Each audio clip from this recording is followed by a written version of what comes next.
নমস্কার, চলে এসেছি একটা নতুন রেসিপি নিয়ে, যার নাম হচ্ছে মশলা রাজমা। চলো দেখিয়ে দিই আমি মশলা রাজমাটা কীভাবে বানাই।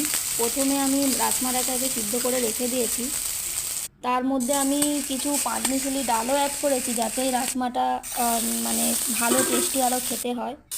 তো আমি এখানে পেঁয়াজ কুচি, টমেটো কুচি, ধনেপাতা কুচি, আদা রসুন বাটা সব কিছুই মশলা নিয়েছি। চলো দেখি রান্নাটা আমি কীভাবে করি। এখানে আমি পেঁয়াজ, টমেটো দিয়ে ভালো করে, তার আগে ফোড়ন দিয়ে আমি রাজমাটা মশলাটা কষিয়ে নিলাম। এখানে আমি একটা নতুন মশলা অ্যাড করছি, দেখে নাও। রাজমা মশলা আমি আগের দিনে শপিং মলে গিয়ে মশলাটা নিয়ে এসেছি।